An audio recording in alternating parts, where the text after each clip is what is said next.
a história é sempre contada pelos vencedores, né? E como os projetos de independência aqui em Pernambuco foram derrotados, e logo em seguida a gente tem um regime imperial, um regime monárquico, né, assumindo o Brasil independente, e essa memória republicana ficou sufocada, né, ficou silenciada. Então nós só vamos começar a ver, né, efetivamente uma celebração pública dos movimentos republicanos de Pernambuco já depois da proclamação da República de 1889. E aí no centenário da Revolução de 1817 e o centenário da Confederação do Equador foram momentos muito celebrados aqui em Pernambuco. É um momento em que Pernambuco já vem perdendo importância política e econômica no cenário nacional, e é um pouco como se as elites locais se voltassem para esse passado, né, revolucionário, como forma de afirmação, né, de Pernambuco no cenário brasileiro.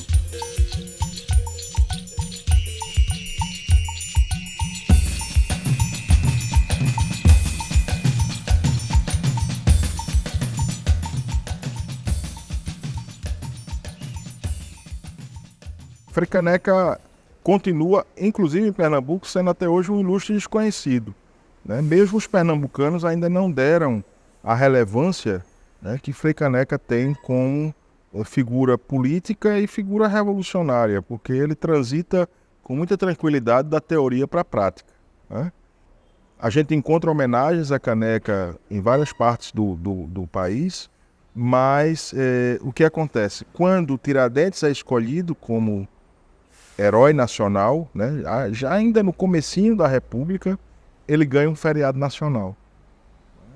E isso é muito importante. Hoje você vai em qualquer escola primária, as crianças sabem pelo menos o nome de Tiradentes, né, e associam ele ao feriado. Caneca nunca foi homenageado nesse nível. São dois personagens muito importantes. Veja, Tiradentes é um personagem essencial para a primeira conjuração, e ele é uma liderança importante e um homem essencialmente de ação, né? É um bom arregimentador e um personagem disposto à ação política. Frei Caneca também é um personagem disposto à ação política, mas Frei Caneca, ao contrário de Tiradentes, é um pensador. Se você esvazia o Tiradentes do seu conteúdo revolucionário, e faz aquela cena que não existe, né? Um Tiradentes quase parecendo um Cristo, né? Isso é mais confortável para uma república pouco democrática. Frei Caneca foi apagado, né? O esforço já que a gente não pode esvaziá-lo, vamos esquecer, porque o esquecimento é pior do que a morte, porque se a gente... A pessoa, quando morre, você leva a saudade dessa pessoa, mas aquele que foi esquecido, ele nunca existiu.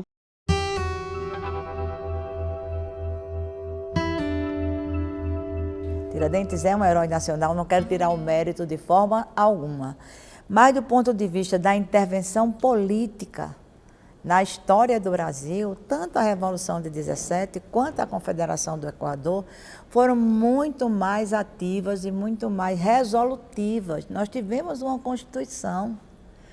Nós discutimos ali uma coisa que a gente está debatendo agora, 200 anos depois, organização federativa, pagamento de impostos, equalização, o imposto como instrumento de superação das desigualdades. Como a história do Brasil quase sempre foi contada a partir de uma lógica que para no Rio, São Paulo, Minas Gerais, não é? Todos os heróis circulavam, não é? No sul, no sudeste e sul do Brasil, uma série de movimentos que houve fora desse modelo triunfador e triunfante ficou esquecida, porque a memória ela só existe se você escreve sobre as coisas.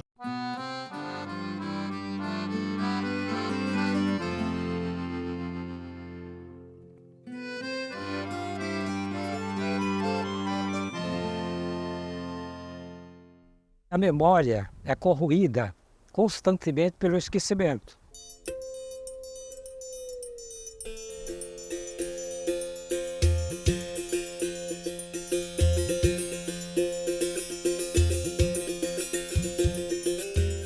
começo do século XIX, 1800, aparece aqui um bispo que vai ser governador de Pernambuco, Dom Azeredo Coutinho, e este homem cria aqui no seminário de Olinda, uma verdadeira universidade. E Frei Caneca está ali, lendo autores como Locke, como Hobbes, como Rousseau, que tinham um pensamento fundamentado no iluminismo, mas também que tinham um pensamento, foram fundamentais para a formação do pensamento liberal. A Revolução de 1817, que foi republicana, vitoriosa durante 75 dias, é chamada também pelos historiadores de a Revolução dos Padres, não é? Tamanha a presença exatamente dessa geração de sacerdotes que estavam preocupados com isso. 17 é muito marcante, né, porque é a primeira insurgência anticolonial da história da monarquia portuguesa até aquele momento que chega a tomar o poder de fato. Inclusive, uma das causas, digamos, econômicas da Revolução de 17 foi essa insatisfação das elites pernambucanas com o excesso de impostos que a corte no Rio de Janeiro cobrava dos estados, das províncias, né? E Pernambuco era um dos maiores contribuintes. E o que é curioso aqui é que pouca gente sabe, não era por causa da cana-de-açúcar, era do algodão. Não se pode falar da Confederação do Equador sem se falar na Revolução de 1817. Quando pensamos, sobretudo, que a grande maioria dos homens que conduziram a Confederação do Equador eram homens que tinham padecido 1817. Inclusive, vários dos que retornaram das prisões de Salvador com a anistia que foi concedida pela corte, não pelo rei, foi concedida pela corte, voltaram a Pernambuco, e esses homens foram homens importantes na movimentação que levou à Confederação do Equador. A participação de Caneca em 17, ela normalmente é colocada como secundária, né? Eu tenho dúvidas sobre isso. Ele passa quase 4 anos preso em Salvador.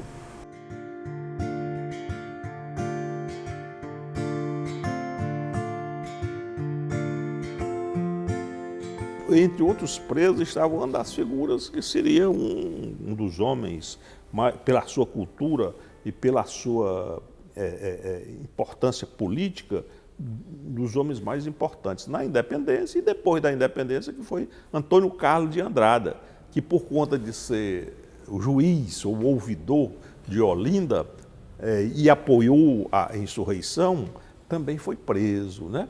E estabeleceram na prisão uma escola. Então, Antônio Carlos, alguns dos padres presos, pessoas de muita competência, inclusive o Frei Caneca, fizeram daquilo um estabelecimento de ensino. Eles articulam praticamente uma escola, né? Uma universidade, ele diz nos seus escritos. Lá dentro da prisão eles ensinaram latim, ensinaram geometria, ensinaram francês, inglês, alfabetizaram várias pessoas.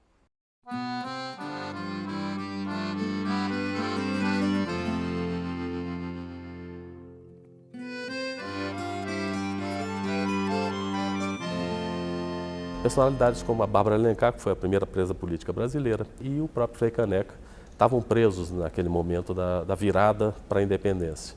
E a boa notícia, a grande mudança que aconteceu foi a Revolução Liberal do Porto. Os portugueses se revoltaram com a ausência do rei Dom João VI, que tinha vindo para o Brasil e estava dando sinais que não queria voltar de jeito nenhum. E uma das medidas importantes foi uma anistia geral para todo mundo que tinha brigado contra o rei. E nessa anistia beneficiou esse pessoal todo da Revolução de 17, o que permite a eles depois também serem protagonistas das movimentações de 24.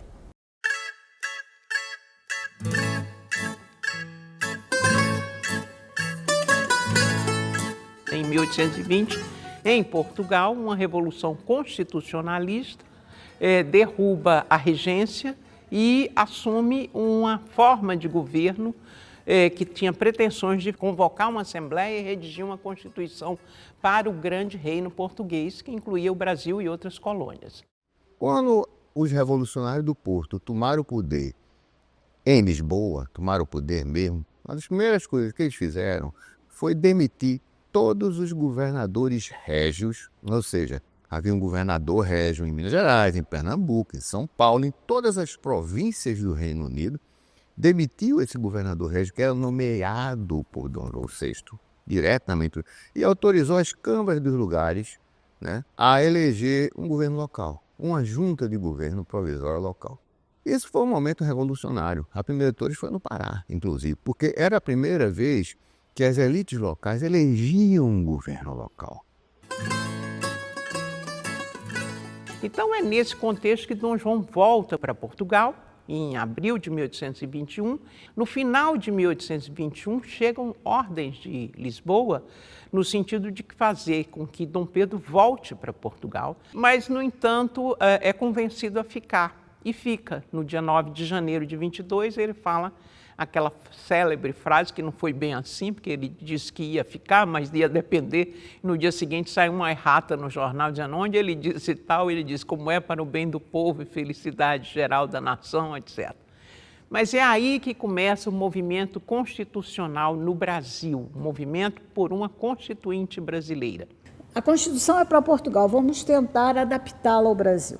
Só que aí veio o processo, caminhou, tivemos a independência, a Assembleia não foi instalada, ela só vai ser instalada em 1823, já depois da independência, e com outro rumo, quer dizer, o rumo é de fazer uma Constituição para o novo Império do Brasil. Todo o ano de 1823 é um ano de tensões. Pernambuco já tinha aderido à independência do Brasil, né, e reconhecido Pedro I como imperador constitucional. Na adesão à causa do Brasil e à aclamação do imperador, escolhem o Frei Caneca para fazer a celebração religiosa do Te Deum. E ele faz um discurso relembrando a importância da União Brasílica, ele que lutou em 17, e ele que vai fazer o discurso dizendo como é importante que nós nos unamos pela causa do Brasil em 22. E esse pacto ele acaba naufragando em outubro de 1823, quando o imperador chama a si a capacidade para indicar os governos provinciais. As províncias queriam autonomia. Não é que elas não queriam independência, elas não querem se separar, elas querem autonomia, né? Não podemos esquecer que, antes da independência, elas tinham juntas que tinham sido eleitas pelos cidadãos. E o que o Dom Pedro faz? Ele demite as juntas e ele vai escolher o presidente de província, que ele pode tirar a qualquer momento. Nós sabemos que aqui no Paço, né, era justamente o lugar de despacho de Dom Pedro, né, como foi também de Dom João.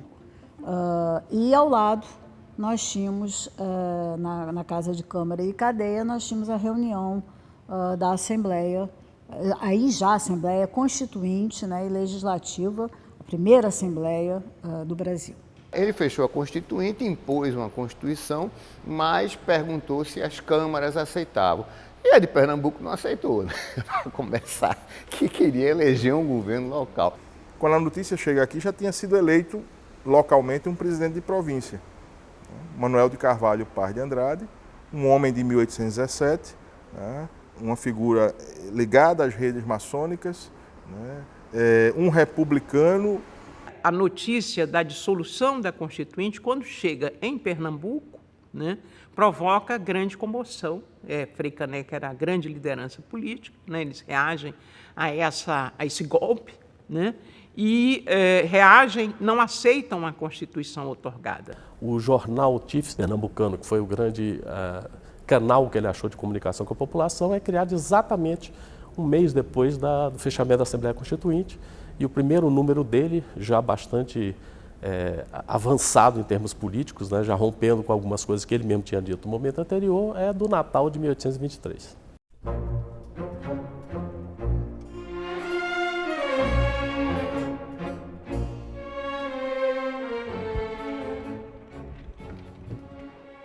E aqui ele escrevia, ele fazia o Tifes Pernambucano, o jornal, que ao todo foram 29 fascículos, e distribuía à população a partir dessa janela aqui do convento.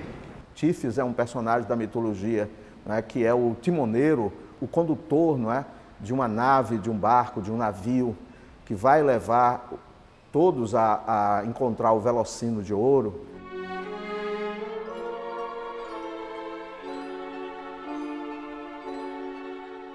Caneca, além de escrever, como a população não sabia ler, ele ia para as praças ler o Tifes. Então, eu acho que ele é um homem excepcional nesse sentido. Ele é um grande comunicador, Caneca, e foi morto por isso, né?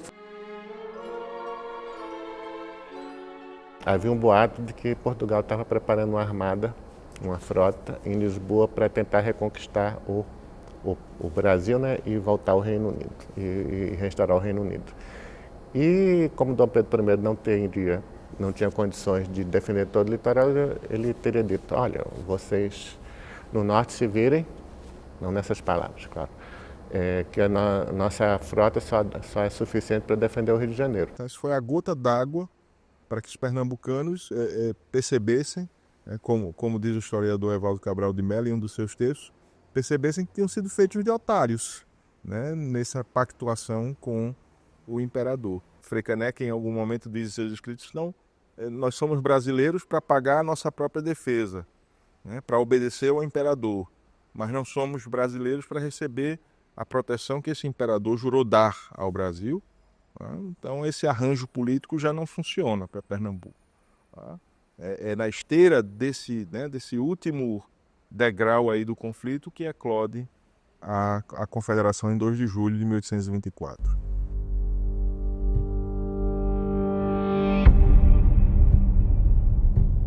A reação de Dom Pedro I, a movimentação da Confederação do Equador foi bastante violenta.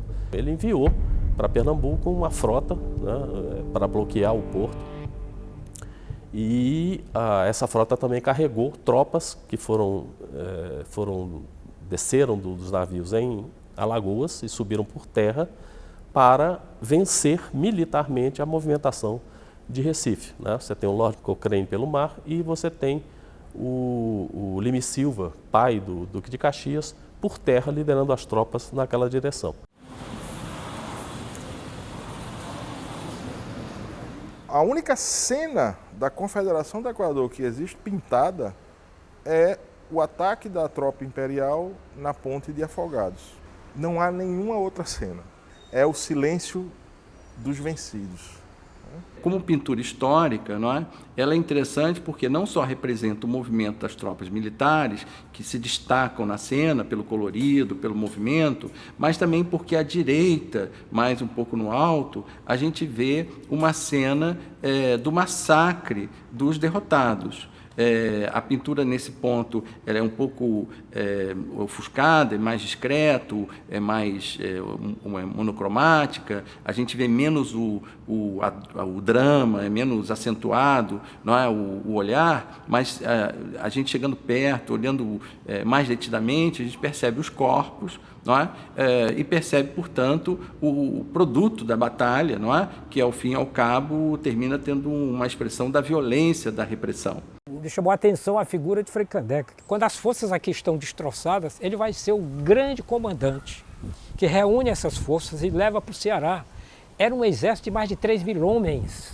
Eram pessoas totalmente despreparadas militarmente, né? Não tinham nenhum tipo de preparação militar, faziam aquilo que podiam. E ele fez um relato, chama-se Itinerário. É um texto primoroso, né? E que denota, sobretudo, a sensibilidade de uma pessoa que sabe que está em uma situação dificílima, mas que não perde a capacidade de observar, né, com delicadeza, com sensibilidade, o que está acontecendo ao redor, a paisagem, as cidades, os personagens com quem ele trava contato ao longo dessa retirada.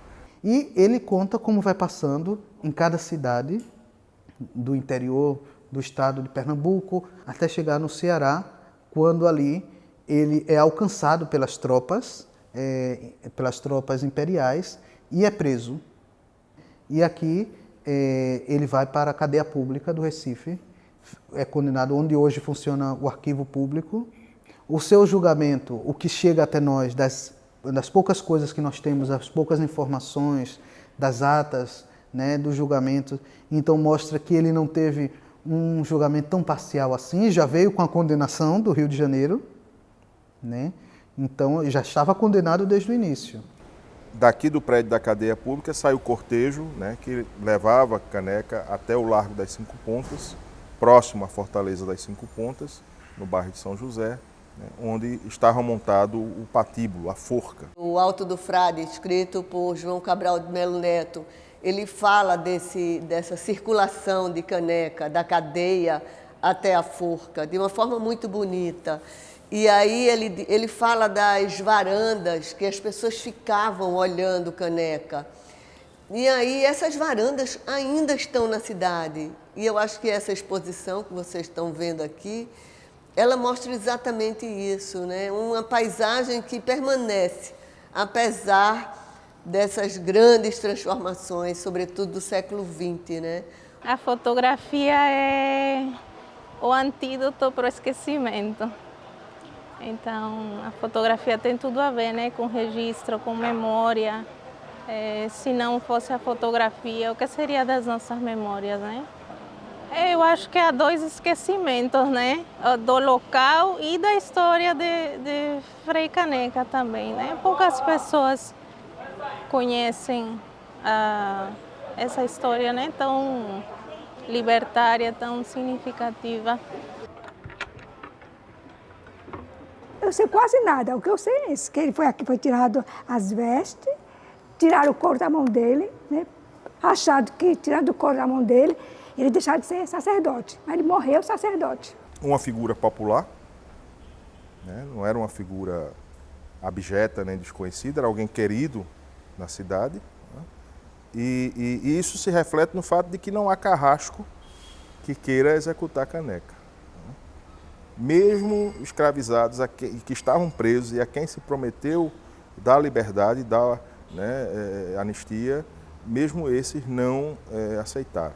E finalmente foi preciso modificar a sentença de enforcamento para fuzilamento, para arcabuzamento, como se dizia na época. Eu não tenho dúvida nenhuma de que, de uma maneira deliberada, existiram todas as tentativas de apagar o episódio da Confederação do Equador da história. Na impossibilidade de apagar, diminuir, minimizar a figura do seu herói. Frei Caneca hoje é um herói nacional, inscrito no livro dos heróis da pátria, mas sempre careceu de uma pesquisa maior de quem era essa figura, de quem era essa pessoa, qual o rosto de Frei Caneca.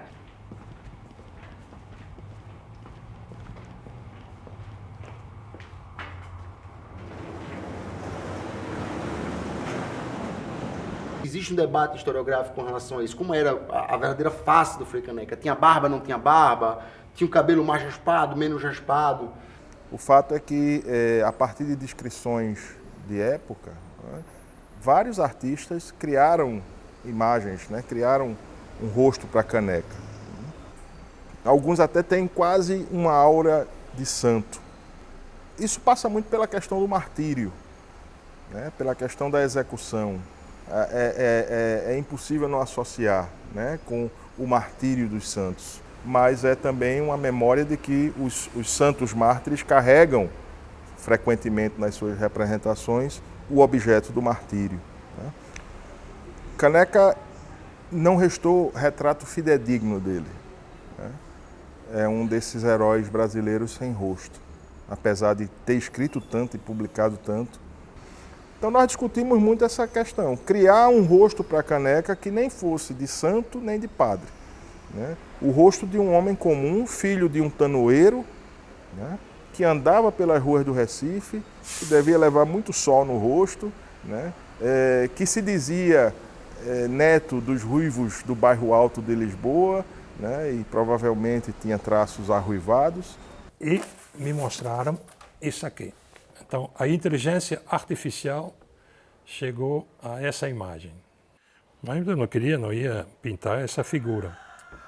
Aí, por acaso, chega aqui um rapaz que não conhecia, que queria me conhecer, um rapaz do interior, daqui de perto, e queria conhecer o ateliê, a gente vai conversando, eu disse, fulano, para um momentinho aqui, deixa eu te desenhar. O cara era ruivo, então ele era acastanhado, mas ruivo, tem um reflexo ruivo no cabelo. Usava barba, mas aí o que mais me chamou a atenção foi a descrição do olhar, um olhar decidido, um olhar de perspicácia, um olhar firme, um olhar de alguém que enxerga horizontes longínquos, para colocar ele dentro dessa ideia da revolução. E eu acho que ele foi muito feliz criando um caneca que a gente pode encontrar quando sair aqui na Rua do Imperador e dobrar para a Praça da Independência. Um caneca com a cara da gente. E há um movimento de recuperação muito grande da importância e da imagem histórica de Frei Caneca. Aquilo que ele protagonizou, aquelas diretrizes republicanas que foram colocadas no âmbito do debate da Confederação e que hoje ainda são tão atuais. O conceito de republicanismo, o direito, a observância e o respeito ao direito das pessoas, uma cobrança justa de impostos. Você pensar que os poderes, estou roubando as ideias do Frei Caneca, que os poderes têm que estar equilibrados, né? Um poder não pode se sobrepor ao outro. Então, na hora que você opera com esse imaginário, é a questão mesmo da canção do Paulinho da Viola. Eu não sei se Frei Caneca ouviu essa canção, mas quando eu penso no futuro, eu não esqueço o meu passado. Tem um repertório que a Confederação do Equador oferece a nós hoje, no presente, para que a gente possa pensar esse Brasil democrático, num momento em que o Brasil está vivendo uma situação tão instável, né? As instituições tendo que reagir para defenderem a democracia, no momento em que nós estamos nos mobilizando em defesa dessa democracia e sonhando com um Brasil melhor. Frei Caneca tem muito a nos dizer sobre isso para que a gente possa construir esse repertório.